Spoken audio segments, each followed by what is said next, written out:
ಹೊಸತರ ಏನೇ ಇದ್ದರೂ ನಿನ್ನ ನಂತರ ನಾನು ಕಾಯುವ ಪ್ರತಿ ನಿಮಿಷವೂ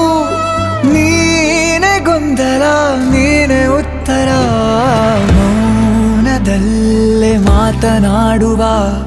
ಮಾಯೆ ನೀನೆ ಮೂರು ಭಾವ ಸೇರಿ ಮೂಡಿದ